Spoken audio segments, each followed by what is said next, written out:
Yes, sir. Peace and love to all the gods and goddesses and the high vibrating species on the planet, giving the good old disagreeables that damage. You know what I'm talking about? We is back. Come on in. Welcome, welcome, welcome. If you are new, welcome. Thank you for sliding in with the crew. You know what I'm saying? The Academates, salute to you. You know what I mean? We with the Exploring series this evening or rising or afternoon, whatever time and whatever part of the world that you're in. Thank you for tuning in to Academy 7. I am your host 7. And yeah. We up in this thing to get on the SCPs. Shadow Law. Come on in, get your ace in the back, please. Get your ace in the back, please. And keep your mouth. You know what I'm talking about? We are going to go through these assassination attempts on the thought, on the mind. Like I tell y'all all the time. It is a war for your mind, a war for your mental. You know what I mean? They got all kinds of plots and schemes and plans for your conscience. You understand? So we here to check this out. This is SCP-3002. We do have numerology, as you see. That's going to add up to the number 5. But I have a special one for you. A little bit of tarot. Just the meanings, you know what I'm saying? Just a couple things that represents what the 5 is. And when it comes to the tarot side, we'll get a little bit of that in. We'll start trying to incorporate a little bit more of that in for you tarot readers out there, just so you can use your intuition and your spiritual knowledges to kind of help us decipher what we're dealing with as far as these anomalies are concerned. All right, so we do have the number 5 definitely for our numerology. I don't really see a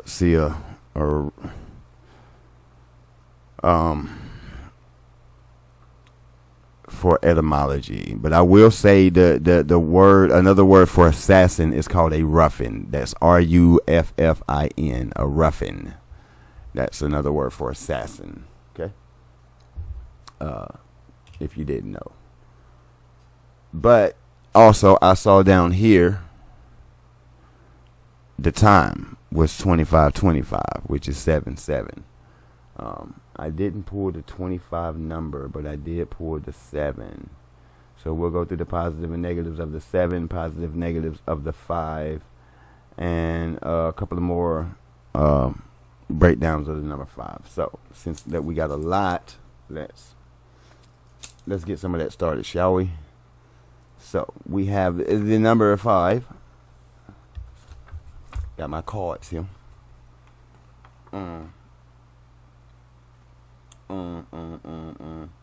Okay, so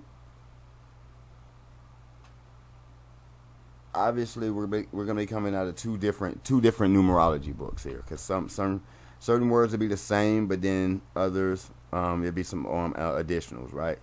So for the positives, we got love, freedom, adaptable, carefree, constantly on the move, adventurous, clever, talented, versatile, curious, daring, spontaneous, and enthusiastic.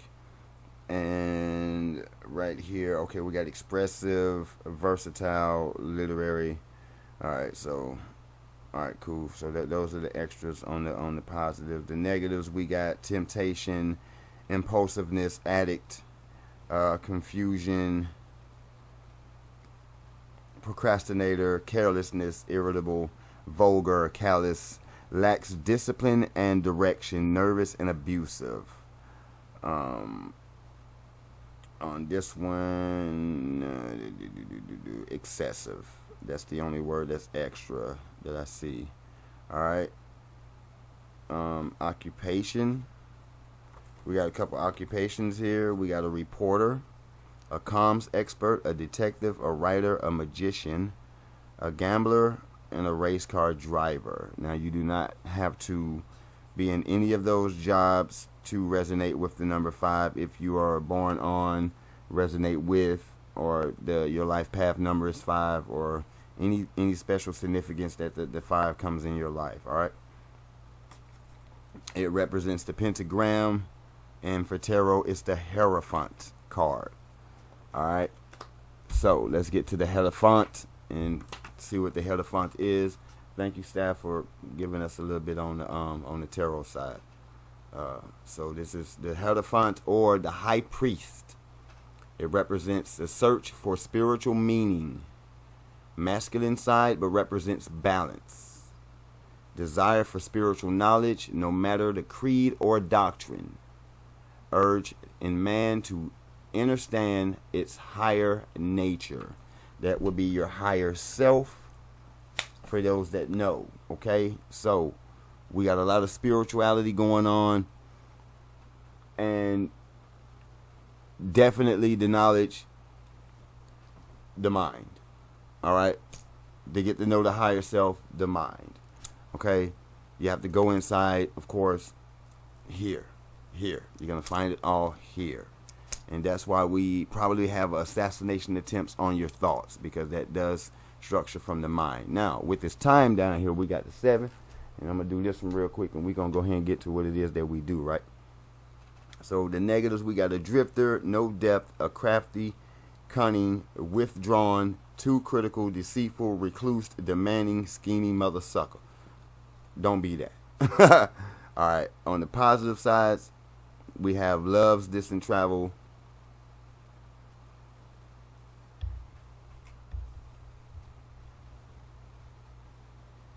Okay, see, you see how the 7 and the 5 coexist together? So loves, distant travel, independent, content, secretive, and research, truth seeker. Yeah, you're thorough. So then, like I said, back on that 5, you had constantly on the move, adventurous. And then loves, distant travel. So these two numbers coincide with each other. So that's your numerology, a little bit of tarot. Like I said, for those that's in the tarot, if you're not, don't knock unless you know what I'm saying. Do your due diligence. Don't just take off what somebody else says is what something means. It's I don't want to hear it. You feel me? It just comes up with these numbers. Everything has a little bit to do with some of everything that's going on out here. And you'd be a fool not to know a little bit about everything. And you know what I mean? Be a jack of all trades. If anything, you better know something, because it'll go right over your head if not. But Academates, and if you're new, don't forget to like, share, subscribe button if you will. We do have Shadow Law putting pressure on us, you know what I'm saying, fighting us to get into that algorithm.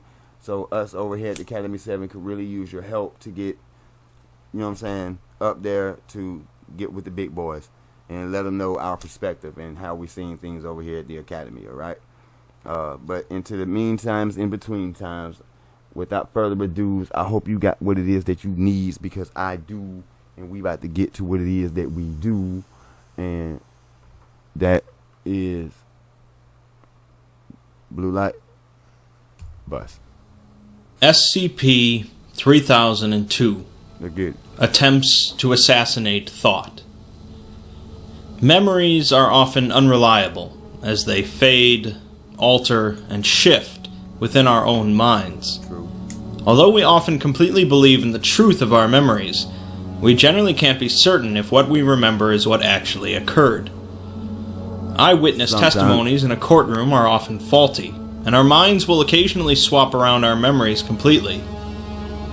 SCP-3002 is certainly not the first SCP to deal with memories, but it is perhaps the most widespread and dangerous of these anomalies. Let's talk about it. As a bonus, it's also another SCP that demonstrates some of the really negative consequences when attempting to exploit an anomaly. The 3002 documentation goes through a number of iterations.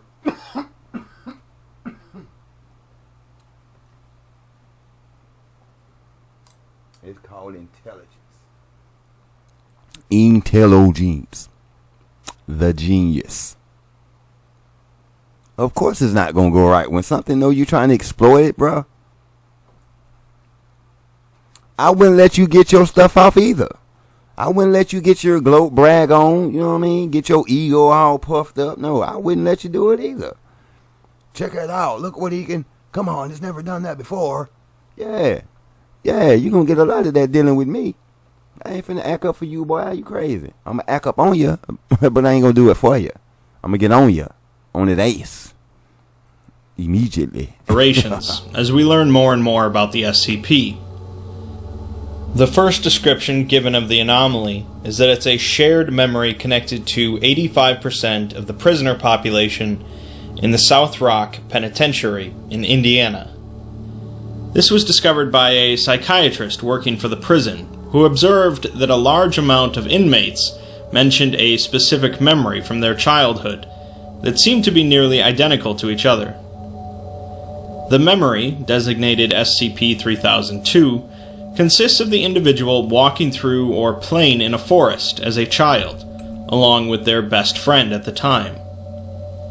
At some point, the individual gets into an argument with their friend. This memory seems to occasionally conflict with the individual's actual life experiences, as some had never been in a forest as a child. The Foundation was alerted to this anomalous situation and conducted their own interviews with the inmates. It seems that initially, the inmates were able to recall this memory perfectly, but after several interviews, their recollections begin to fade, eventually becoming similar to any ordinary memory. The reason for this is unclear, but we'll learn soon enough. We're provided an interview log between a Foundation doctor and one inmate that sheds a little more light on the specifics of the memory. That's beautiful right there, man. After some prodding, the inmate, John Baelish, recalls the memory designated SCP-3002. He says it took place on the 17th of January, 1997, as he and his best friend, John D'Annunzio, played in Broom Woods. The memory consists of them messing with some squirrels and playing around. Overall, a very pleasant day. They began talking about school, as a new kid had recently enrolled. Baelish thinks they moved there from Slovakia or something. Baelish says his friend went on and on about the new kid, saying apparently racist things, and Baelish remarks that this was rather out of character for John. In the memory, Baelish yelled at his friend, causing them to go their separate ways. Baelish then says that another friend met with him, named Lily. Baelish remarks that Lily was always a little weird, claiming that she was retarded or something. Baelish says Lily came over and put her hands on his shoulders and asked him very seriously if he remembered her. He then tries to discuss Lily in further detail, such as her physical characteristics, but then is shocked as he can't recall anything about her. He says that he's sure she was one of his best friends, but then seems to question himself before the interview is concluded. It seems the argument with the friend in SCP-3002 is always about a new kid in school, and there's always a female child with blonde hair, usually described as Slovakian or Eastern European. Moving on to the next iteration, we see that SCP-3002 is now classified as a Class II contagious memetic hazard that affects the memories of those exposed to it. It can be transmitted through both text and speech if they describe the anomalous memory, and the memory is then implanted into the subject's mind, with them believing it to be their own. The only new detail we're given about the memory itself relates to the young girl, who is given the full name of Lily Veselka. She is most often described as having pale blonde hair and appearing anemic. She also tends to ask the subject highly specific questions, generally about herself or some sort of project.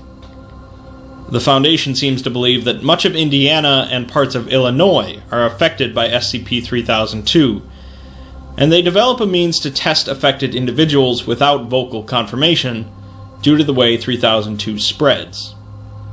Affected individuals are given amnestics in order to wipe their memories. At one point, however, 3 Foundation employees attempted to access 3002's file, despite them not having proper clearance and or not having any prior knowledge of SCP-3002. The first was a janitor, who lacked clearance, followed by another attempt 5 minutes later by a Foundation agent, who also lacked clearance.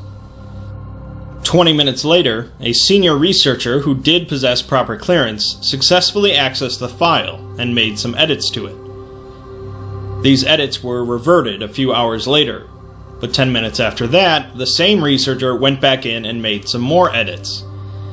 These edits were also reverted, the file was locked, and all three were brought in for interrogation. The interviews are conducted by an officer working with the Records and Information Security Administration branch of the Foundation. We're given a log of the interview with the senior researcher, Dr. Vanderbilt. Vanderbilt first tries to feign ignorance over the whole situation, but when shown a physical copy of the 3002 documentation, he says that he saw a few minor errors and went in to fix them. According to the RACA records, this was the first time he had ever accessed SCP-3002, however, and after a few moments, Vanderbilt then says that he remembers looking over his colleague's shoulder on his way to get lunch and seeing the file. The officer claims this is impossible, as 3002 can only be accessed in a secure environment due to its hazardous nature. Vanderbilt then says all he did was some minor grammatical edits, but the officer says that while grammatical edits were indeed made, he also edited several instances of the phrase SCP-3002, changing them to Lily Veselka. He also removed the references to her being Slovakian, and Vanderbilt jumps in to say that she's not Slovakian, and he's known her since he was a kid. But then he pauses and remarks that he doesn't remember where she's from. Vanderbilt is given amnestics, along with the janitor and the agent, and his colleague is brought in to determine if he broke protocol on SCP-3002. It's determined that he did not, leaving the Foundation confused as to how SCP-3002 affected Vanderbilt, since they can't figure out how he would have heard of the memory. We're still left with a puzzle and very few answers, specifically to the questions of who is Lily Veselka and why are multiple Foundation personnel trying to access 3002's file to change it. Let's move on to the next iteration. SCP-3002 has now been bumped up to a Class X memetic hazard, and all text containing it is to be destroyed, aside from SCP documentation. The security clearance to access it is higher, and if any outside company is found to be creating content containing 3002, they are to be immediately shut down and the owners terminated. It seems that the Foundation has now learned that 3002 is capable of altering, removing, replacing, or adding any memory of an affected individual, not just inserting that specific childhood memory. 3002 is capable of affecting both declarative memory, that is, memories involving personal experiences or facts, as well as implicit memories, also known as muscle memory. Affected subjects fully believe these new or altered memories to be their own, and behave accordingly. In other words, SCP-3002 is basically capable of controlling an individual's mind, but does so through the use of memories. For example, if you're used to going down one hallway every day, but suddenly your memories change, and now you're used to going down a different hallway, you have no reason not to go down that different hallway. If you suddenly remember that you were going to access a secure SCP document, you're probably going to go access that document. Additionally, since it can affect muscle memory, you might suddenly no longer be able to remember how to drive a car while driving down a highway. This is an extremely dangerous memetic hazard, added on to the fact how contagious it seems to be, and it can alter a person's mind to make them willingly spread the hazard. The Foundation originally just thought discussion of that specific childhood memory was what spread 3002, but now they believe that communication of any memory whatsoever from an affected subject can spread 3002. This can be done through text, speech, mathematical formulas, and even thoughts in the case of telepathic entities, although I'm very curious how they learned that. Pretty much all affected individuals share memories of a young blonde girl as a childhood friend, named Lily Veselka. They remember her as coming from an Eastern European country, and that she asked them specific questions, such as, "What do you know about me?" and "Has the project finished?" The Foundation suspects that 3002 might be a sapient memetic hazard, as it seems to adapt to prevent its containment, and it also appears to be focusing on targeting individuals that create large amounts of information, or people who do large amounts of research on Slavic or Eastern European history and geography. It's suspected that much of the population of the Midwest USA is currently infected with 3002. 4 months after interviewing Dr. Vanderbilt, the RASA officer, Whitley, lost control of their vehicle while on vacation, suffering severe spinal injuries in the crash. In the aftermath, a fellow RASA officer suspected that Whitley was under the influence of 3002, and so an interview was conducted between Whitley and the leading 3002 researcher, Dr. Lloyd. Lloyd asks Whitley if he remembers something from his childhood involving a girl named Lily Veselka, although he says to think closely, as she doesn't like to be thought about when she doesn't want to be. Whitley cannot recall, and so Lloyd changes subjects, asking him why. Well, Miss Lily, forgive me if I got people thinking about you at this current moment that you don't want to be thought about, if you don't want to be thought about. So I apologize. We gonna get this over with, okay? Okay, baby? So, Lily, forgive me. We're gonna get this over with. Let's go, guys. He decided to go on vacation. I mean, look, Whitley responds by saying that he felt a mild compulsion lately to research a particular topic within Foundation files. When asked if he acted on the urge, Whitley says that he recognized the compulsion as the effects of a memetic hazard and took the proper countermeasures to remove it. He then says that after he had it removed, he then performed the research of his own volition to satisfy his curiosity. He goes on to say that he looked into files mentioning an entity similar to 3002, as well as a project known as Lethe. We'll get to Project Lethe in a moment. He finishes by telling Lloyd that he'd rather not say more, as his car crash was no accident. He claims that he was pressured off the road by 3 otherwise unrelated vehicles working in tandem.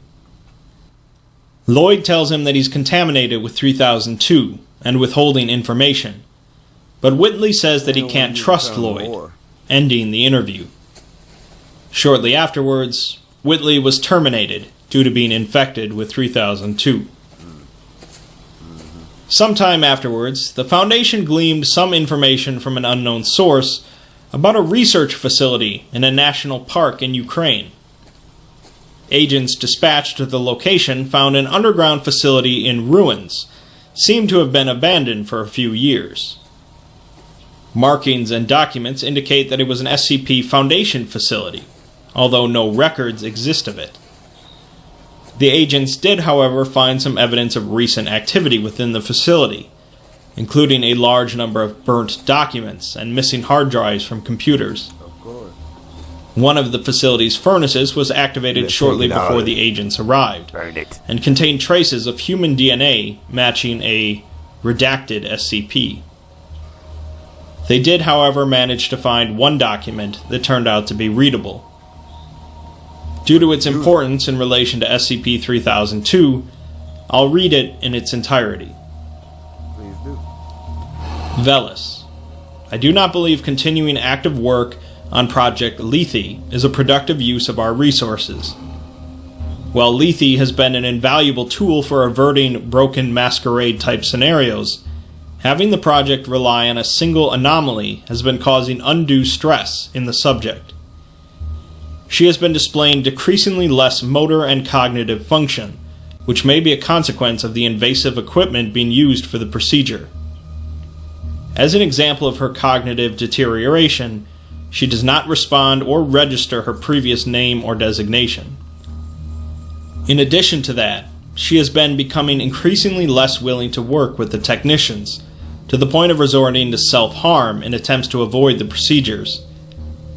At the current moment, she is under constant observation due to the fact that she attempted suicide several days ago.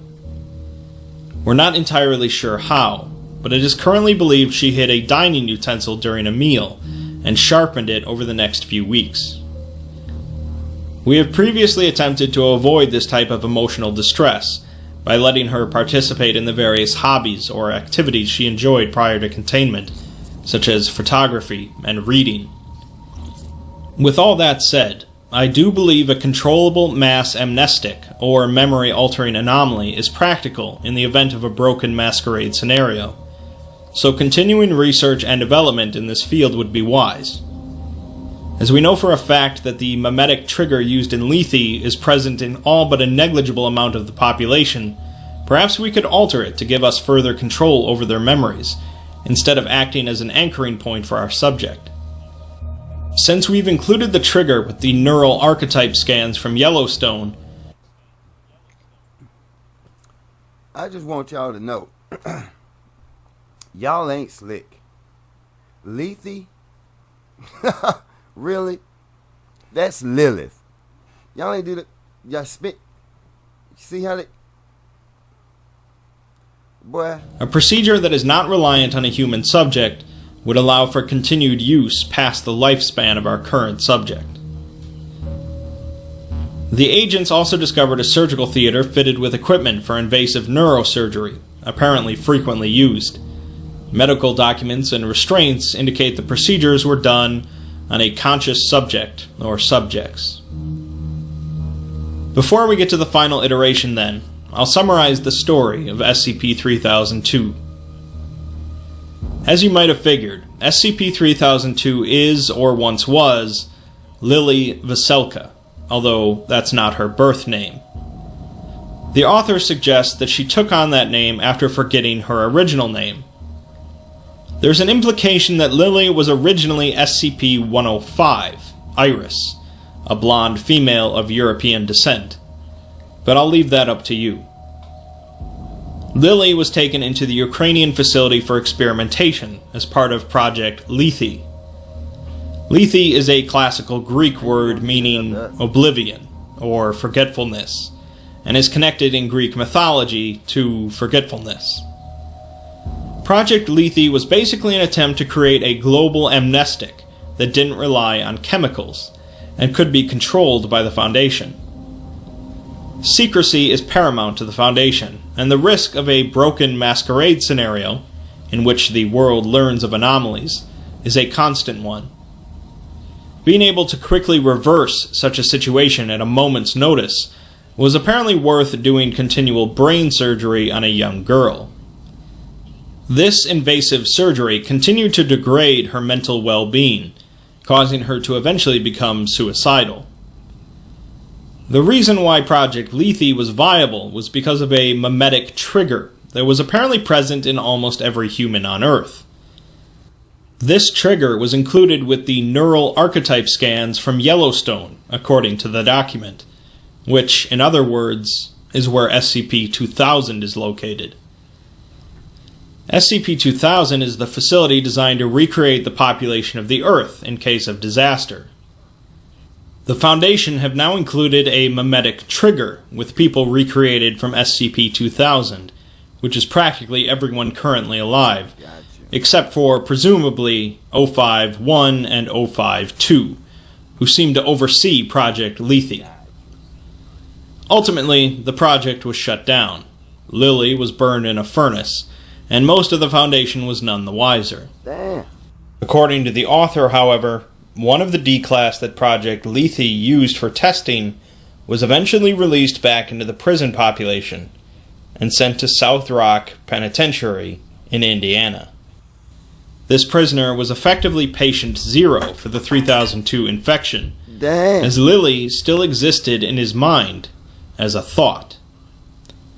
This thought was spread to other prisoners through a memory, and so on.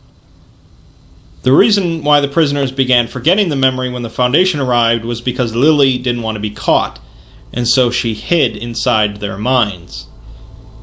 She was able to spread into the Foundation, however, and began accessing secure documents to try and hunt down those responsible for Project Lethe. She's continually grown more aware of her own capabilities as she spreads across the population, being able to access practically anyone with the memetic trigger. Moving on to the final iteration then. The containment procedures are simple. Anyone contaminated by SCP-3002 is to be destroyed, including former staff, family, and acquaintances. Staff must be vetted by 051 or 052 before gaining access to this document or any remaining staff, suggesting that there aren't many left not infected.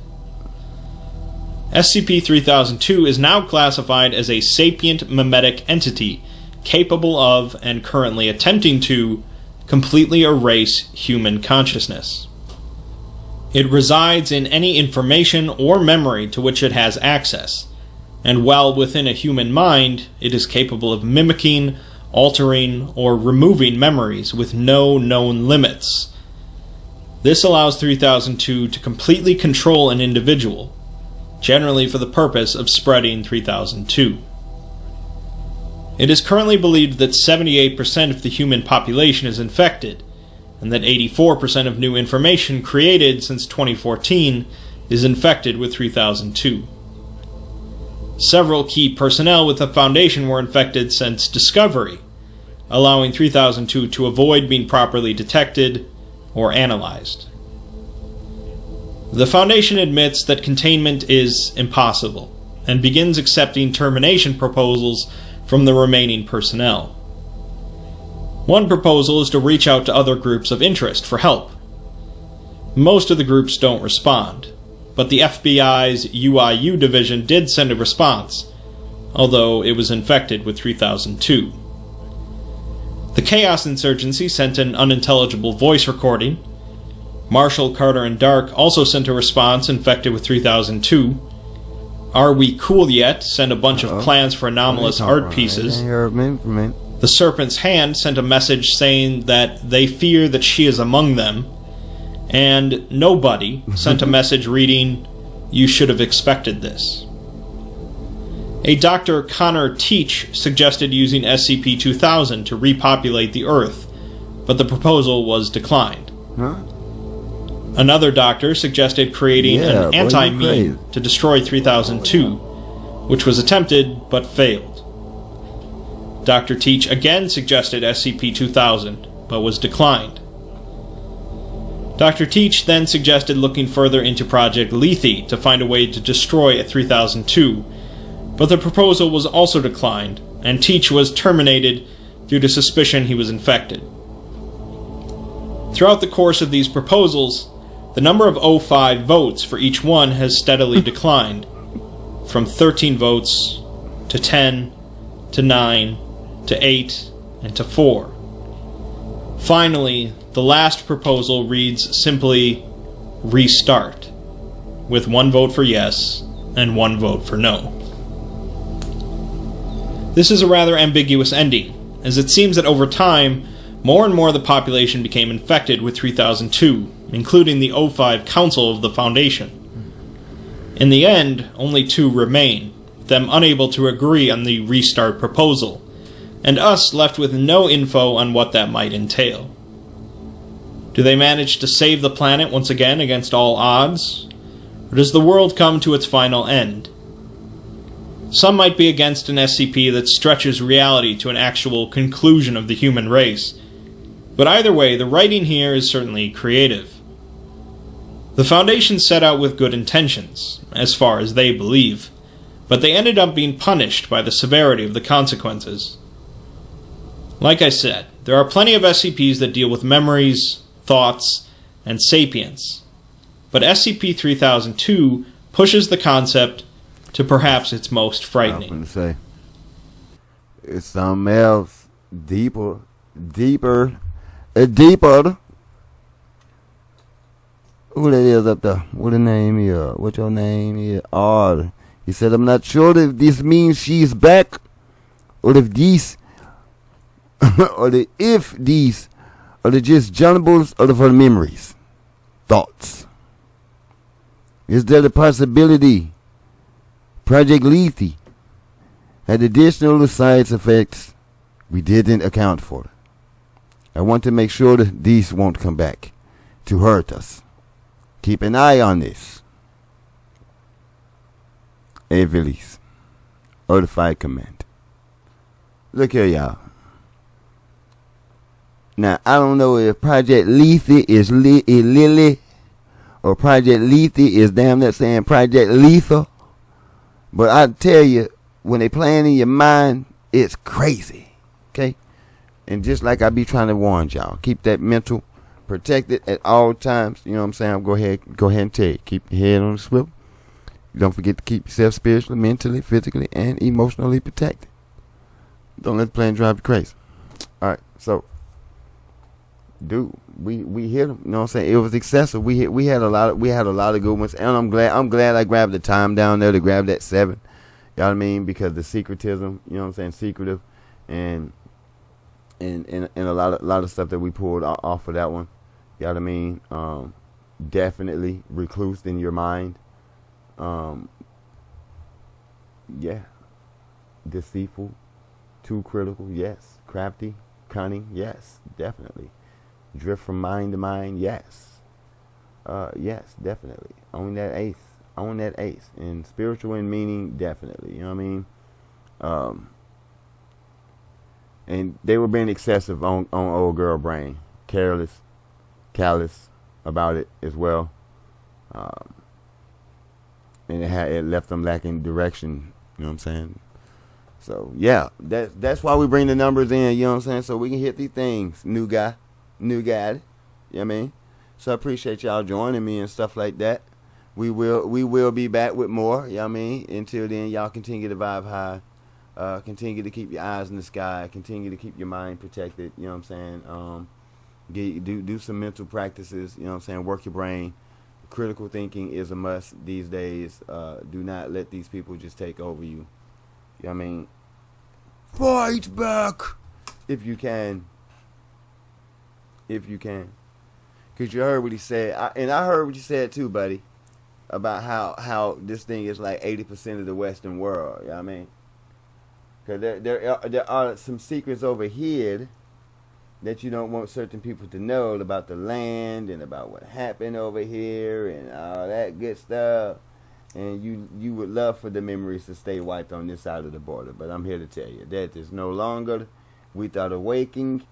Some of us have awoken, and we've been out here working, as you see, on that ace. On that ace. And you can't be mad, because you knew it was coming.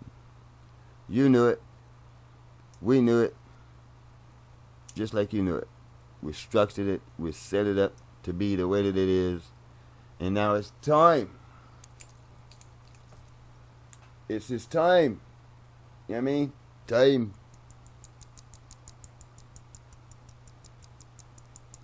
Cerveza. Time. Alright, Academics, man. I will see y'all on the next segment. Y'all be good out there. Y'all take care of yourselves. You know what I mean? Divine love. Let's continue to vibe high. Stay in the green light energy or above. You feel me? And we gonna get to it. You know what I mean? We gonna get the major up here. So let's get ready for the major. We're going to get that major up here. You know what I'm saying? Because I am interested in this big robot, super strong. Maybe he's a winter soldier or something. You know what I mean? He's definitely got a Russian name. And you know what I'm saying? Some of the talk is about how the Russians got some of these super winter soldiers and super soldiers. And you know what I mean? So we're going to check out the major and see what he major with. Because we know Bison. We know how he can get down in Shadow Law. But until next time.